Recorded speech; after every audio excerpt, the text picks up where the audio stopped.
I was sitting in front of my computer one day when I first came across the headline, NASA is looking for volunteers for a one-way trip to Mars. As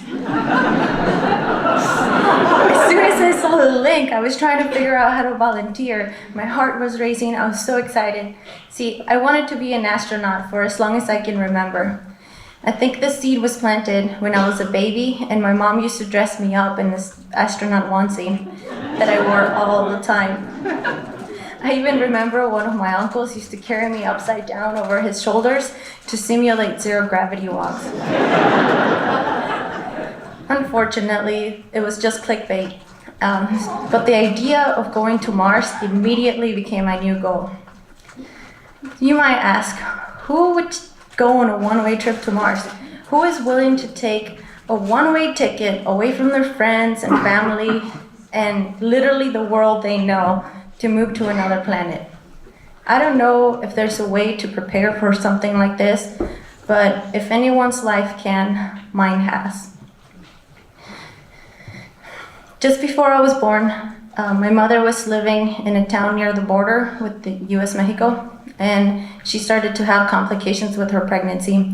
My father was working in California, so he requested a permit to bring my mom over for medical help assistance. And my mom was only 21, and she was very far away from her family back in Mexico City and away from home. So soon after I was born, she decided that it was time for her to go back home. She had also left her my two older siblings there under the care of my grandmother. But there was one problem. My mom didn't know what she was doing when she was here, so she had no papers, and she had no birth certificate or any way to prove that I was her daughter, and she had very little money. But she was determined to go home, so she grabbed all the stuff that my dad bought for the new baby and some gifts that she was bringing to my siblings. She grabbed her baby and she took the first Greyhound bus down to the border. On her way to the border, she was a little bit afraid. No, she was terrified because she didn't know what was going to happen if the security patrols, what we also call La Migra, asked for my birth certificate. And she had no plan for that, but the story she tells me now on my birthday is that while La Migra was finishing up inspecting the luggage under the bus and they were proceeding to move to check the documents, the bus driver outside started calling for bags that were still unclaimed. So my mother immediately grabbed her carry-on bag where she was bringing shoes and food. She took shoes out of a shoebox, put the baby inside the box, inside the bag, and run outside to claim her bags, completely missing the document inspection. So, we made it safely across the border.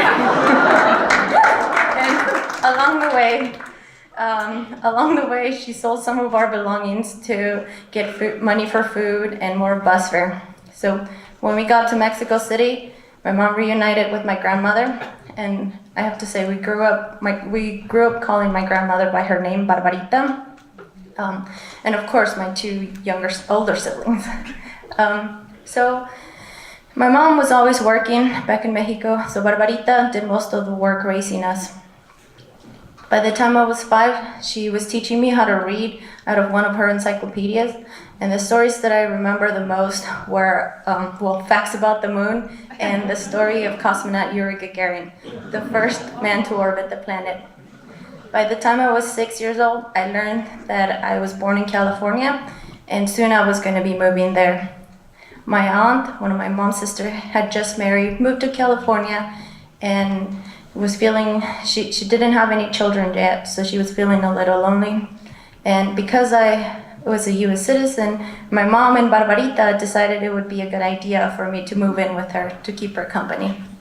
For me, the idea of living in a house with 2 parents and a dog was fantastic. Barbarita tried to warn me that I was moving very far away, but that made it even more exciting. Back in Mexico, I had spent some time with another aunt a few states away, so going to a new country was just another adventure to an unknown land. My aunt and I had a friendship-like relationship. She taught me how to be independent and most importantly, she taught me how to love books. We used to walk about 3 miles to the library and spend hours there. And in one occasion, I remember coming across a goosebump story where a boy was standing on another planet, terrified that he can see Earth at a distance. But that image was just so cool to me. It was an image that I held on for years. So I spent the next 6 years of my life moving back and forth between Mexico and California, again holding on to this image. But during that whole time, I had to readjust to the different homes, different set of parents. My mom had remarried, and I now had a new baby sister in Mexico. My aunt in California, she had her first child, and she was in love. She spent all of her time with them. So even though my families were growing, I still had this feeling of like being an intruder in other people's lives. It wasn't until I moved away across country to Massachusetts for college when my siblings and I started to connect.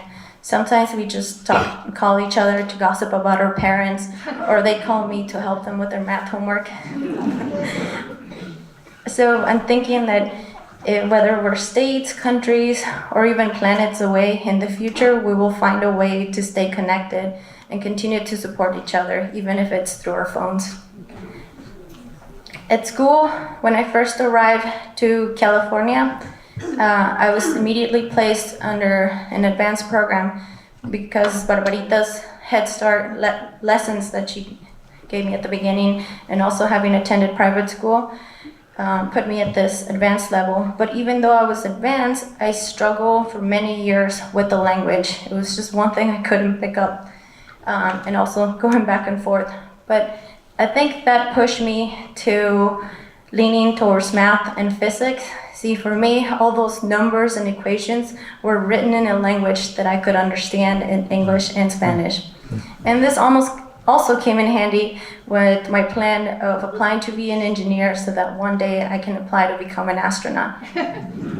Speaking of college, when I was applying to college, I faced some discouragement. One of my teachers told me that I would never be an astronaut, and others told me that engineering is not for girls. I like your reaction, right?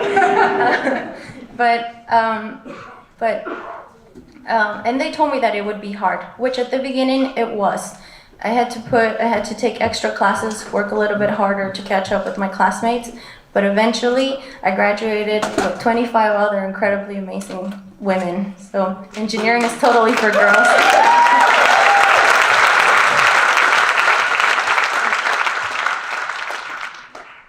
All of this resettling, readjusting, and adapting, I believe helped me prepare for when I finally saw my chance to go stand on another planet. This private company from the Netherlands, Mars One, it was opening their application, and they were looking for people to send on a one-way trip to Mars. So I knew this is it, this is my chance. So I applied. And so far, I made it through the first 3 rounds of the astronaut selection process.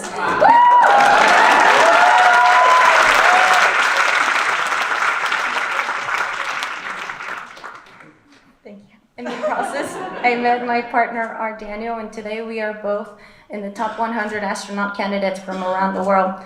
So we are training by learning everything we can about life support systems, space biomed, keeping tomatoes alive, and of course, learning how to interact with our candidates who are members of other countries with different cultures, different language. If selected into the final 24, we will train for the next 10 years and head to Mars after 2031.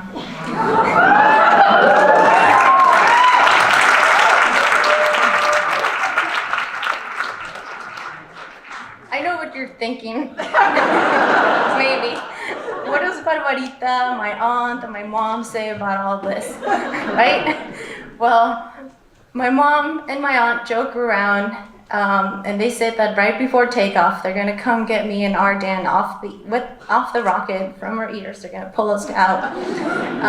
Barbarita, with her, I had to bring a PowerPoint presentation to her in Mexico and show her what the mission is all about, what the technology that is going to keep us alive looks like, and what we plan to do there. So now every time I finish talking to Barbarita on the phone, her last words are always, if that's where you need to be, you will get there.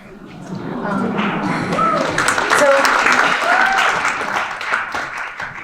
it is because of these women that today I have the skills and courage to go on this mission. Because of them, I have learned to navigate unfamiliar worlds with excitement and curiosity.